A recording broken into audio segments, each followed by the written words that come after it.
নমস্কার বন্ধুরা, রাখির রান্নাঘরে সকলকে স্বাগত। তো আজকের আমি সম্পূর্ণ ভিন্ন স্বাদের একটা রেসিপি নিয়ে চলে এসেছি, কচু পাতার ভর্তা। তো কচু পাতার ভর্তা কিভাবে বানাবো আজকে তোমাদের সঙ্গে শেয়ার করব। চলো দেখে নেওয়া যাক। তো দেখো বন্ধুরা, কচু পাতাগুলো আমি ভালো করে ধুয়ে নিয়েছি। ধোয়ার পর এরকম সুন্দর করে গুছিয়ে নিয়েছি।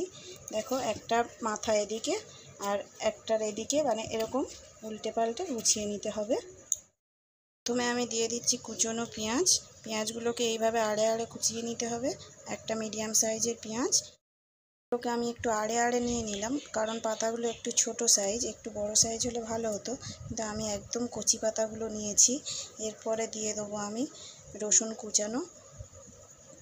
এরপরে দিয়ে দেবো এরকম ছাড়িয়ে রাখা চিংড়ি মাছ।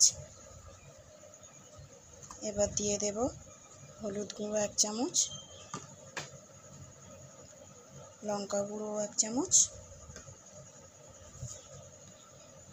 আর স্বাদ মতো নুন,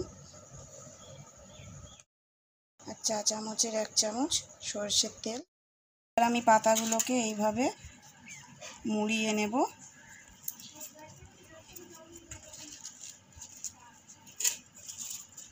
দেখো কেমন করে মুড়ছি, এইভাবে মুড়িয়ে নিতে হবে।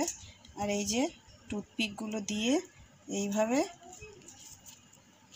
সেলাই করে দিতে হবে। এই যে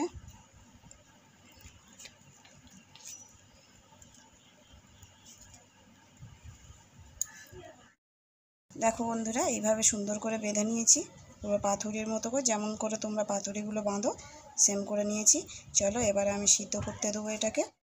তো দেখো বন্ধুরা, কড়াইয়ে আমি এতটা পরিমাণ জল দিয়ে দিয়েছি। দিয়ে এটাকে আমি, এটা ডুববে না, ভেসে থাকবে, এটাকে আমি 15 মিনিটের জন্য সিদ্ধ করে নেব। মিনিট পর ফিরে এসেছি, আর দেখো বন্ধুরা, এটা সুন্দরভাবে সিদ্ধ হয়ে গেছে।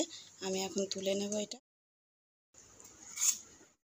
কত সুন্দর সিদ্ধ হয়ে গেছে, সুতোটা থেকে আপনা আপনি খুলে চলে আসছে। এবার চামচ দিয়ে এটা আমি ভালোভাবে এইভাবে মেখে নেব। আর নুনটা তোমরা অবশ্যই টেস্ট করে তারপরে দেবে, যে যতটা নুন খেতে চাও স্বাদ অনুযায়ী দেবে। আর বন্ধুরা, এই ভিডিওটা ভালো লেগে থাকলে অবশ্যই চ্যানেলটিকে সাবস্ক্রাইব করে দিও, আর একটা ফলো শেয়ার করে দিও। কেমন লাগলো বন্ধুরা আমার এই ভর্তা রেসিপি অবশ্যই জানিও। আজকের মতো টাটা।